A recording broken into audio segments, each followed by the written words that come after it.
Hi and welcome to this video here.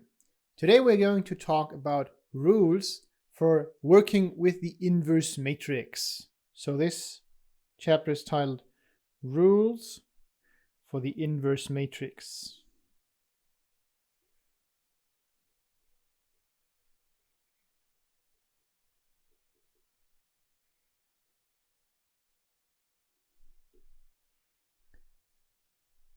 I'm going to start right away with a theorem that summarizes the most important of those rules. One that we've already seen basically is if a matrix is invertible, then of course its inverse is also invertible, because the definition, the equation that defines inversion, is symmetric in the two matrices involved. So part 1, let A be an n by n matrix that is invertible.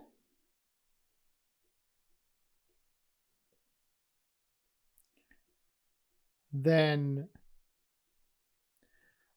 the matrix A to the minus 1 is also invertible.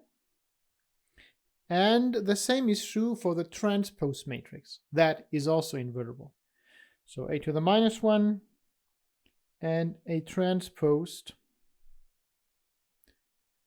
are also invertible. And I can even give you the inverses here. It's easy for A to the minus 1, because of course the inverse of the inverse is the matrix itself. It's not that obvious for the transposed. We can easily verify that, and we will in just a minute. The inverse of the transpose is the transpose of the inverse.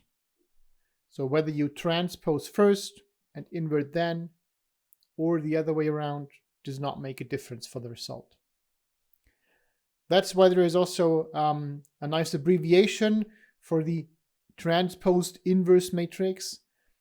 So instead of A to the t to the minus 1, you can just write A to the minus t. I'll quickly take note of that.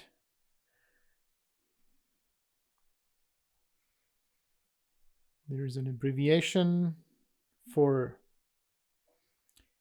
A transposed to the minus 1, which is the same thing as A to the minus 1 transposed. And that abbreviation is A to the minus t.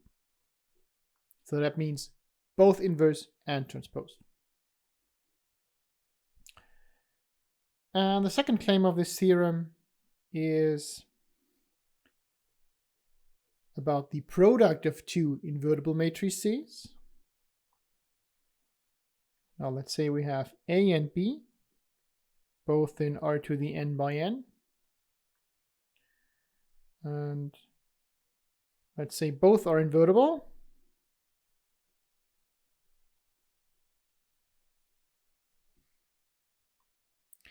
And the claim is that the product AB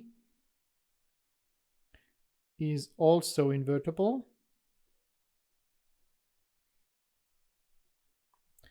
where AB to the minus 1 is B to the minus 1, A to the minus 1. So pay a little attention here. If you invert a product, then you have to change the order of the factors of that product. Same rule as for transposition. So that should look familiar. Inverting basically works the same with respect to products of matrices. Well, let's have a quick look at the proof of that statement here. Basically, we just need to verify that the matrices that we claim are inverses actually are. And we can do this by just using the two equations that need to hold for inverse matrices and verify that those are true. Okay, so what we do is we take a matrix A. So let A be invertible.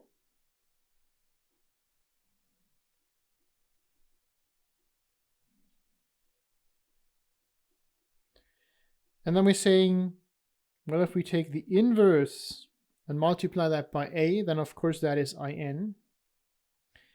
And also if we take a and multiply by the inverse, then this is in, because a is invertible. Those two will hold.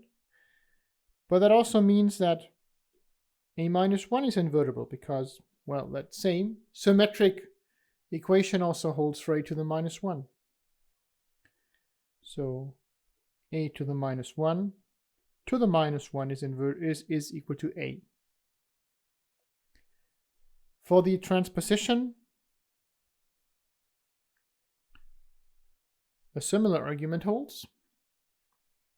So if we consider a transposed and multiply that by a to the minus 1 transposed, which is the claimed invertible to a transposed, then we can use the rules of transposition. And what we get here is this is the same thing as a to the minus 1 times a transposed. Remember, if you transpose a product, then you have to revert the order of the factors. So this product here transposed translates into these two factors here, order reversed. And of course what we have here is, well, this here, this is in. So what we get is in transposed. And of course that's the same thing as in. And that also holds in the reverse. A to the minus 1 transposed times a transposed. That is a times a to the minus 1 transposed. That is again in transposed. So these here, these two equations tell us that the inverse of the transposed of a really is the transposed of the inverse of a. And finally, let's have a look at the product. So let a be in R to the n by n be invertible. Then, well, what do we get? The claim is that the inverse to a times b is b to the minus 1, a to the minus 1. So let's try to multiply with that. Now, as this product is associative, that means we can choose which matrices we want to multiply with each other first. We just can't change their order. So what we could do is we could multiply a by b to the b minus 1 by a to the minus 1. And now, of course, b to the b minus 1, that is in.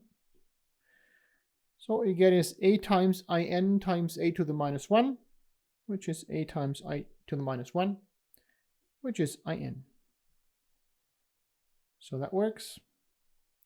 And the other way around, b to the minus 1, a to the minus 1 times ab, of course, that works as well.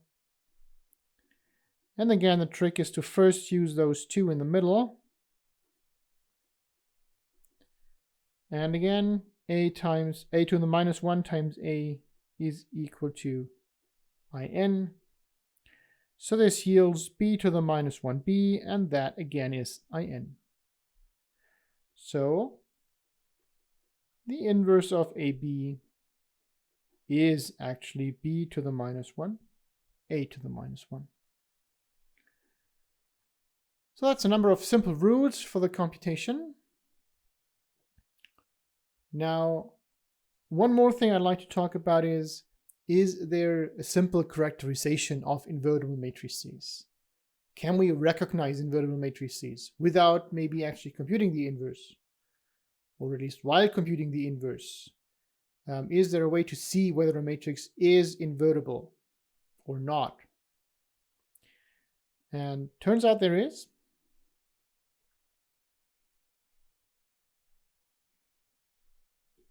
And it's actually pretty nice. It turns out a matrix is invertible if and only if it has full rank. So that means it's an n by n matrix, square matrix. Full rank means rank n. Any matrix with rank n is invertible. If the rank is lower, it's not invertible. So you can already see there is some connection to solution sets of systems of linear equations linked to that specific matrix here. And we'll go in more detail later. For now, let's just state that theorem. So let A be an n by n matrix. Then A is invertible if and only if rank A equals n.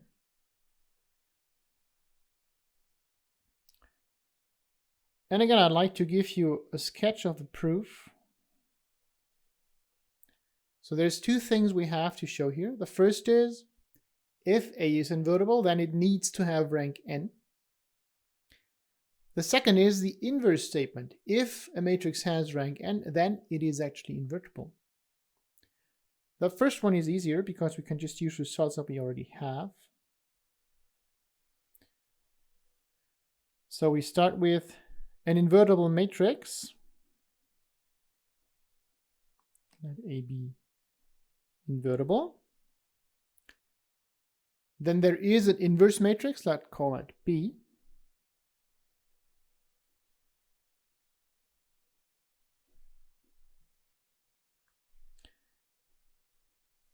Then, of course, A times B is the identity matrix.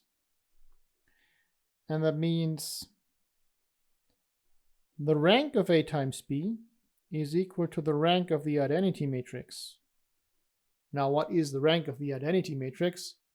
Well, we have one pivot in each column, the ones, no zero rows, no zero columns.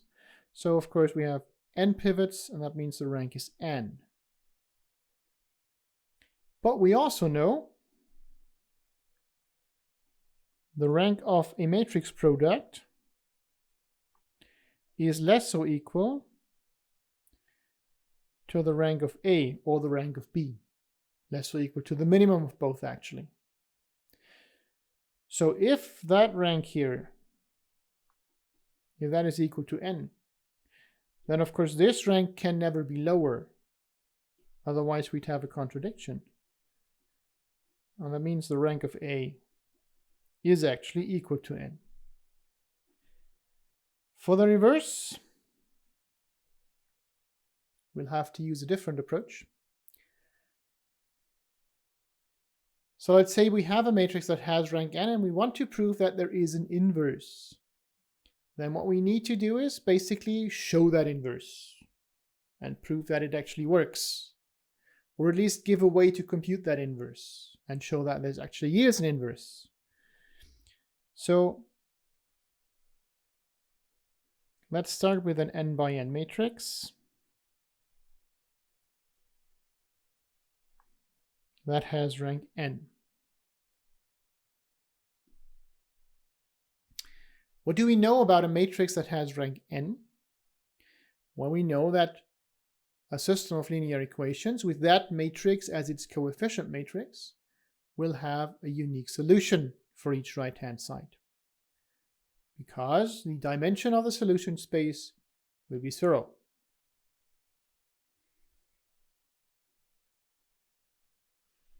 Then AX equals, and we can find any right-hand side that we want, and let's say we want the unit vectors UI as our right-hand side.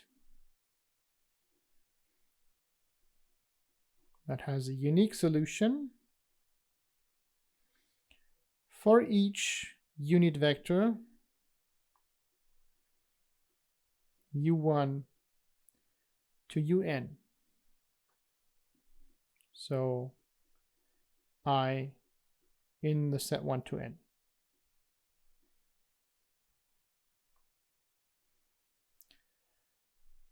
We'll call that solution BI. So let BI be that solution. And then we claim that B is the inverse of A if B is just made up of those BI's as its columns.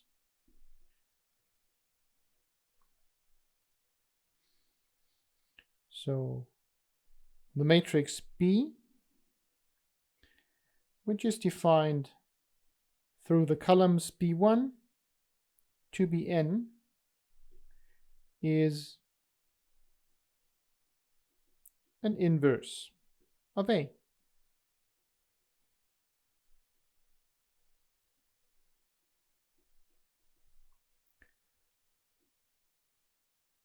And we just argue about one direction, the other one is pretty similar, because what we need to prove is that A times B is the identity matrix. Well, A times B is actually the same thing as A times B1, B2, and so on. And that means the result, well, in the result, each column is a result of multiplying one column of this right-hand side by all the rows of the left-hand side. So this, A times this yields the first column of the result. A times this yields the second column of the result, and so on. So what we get is A times B1, A times B2, and so on as the resulting matrix. And remember, the B's were solutions to a system of linear equations, AX equals U1, U2, U3, and so on. So of course, this will yield U1, U2, and so on. And the matrix made up of the identity of the unit vectors as their columns is the identity matrix. So that is obviously IN. And I'll just remark that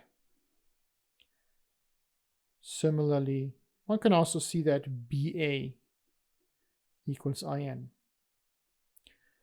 And that proves that this yields the inverse matrix. And as you can see, what we used here is basically we solved a number of equations to get the inverse. We took these equations here. The rank guarantees, as there always is, a unique solution to that. And we just computed that solution. So for each of those right-hand sides, we computed the corresponding solution. And that gave us the inverse matrix. So this theorem, this proof here, also gives us a way of actually computing an inverse matrix. We just have to solve n systems of linear equations. And in one of the next videos, we'll talk about just that and see how to streamline that approach just a little to get an efficient way of computing an inverse matrix. And I will, of course, see you then.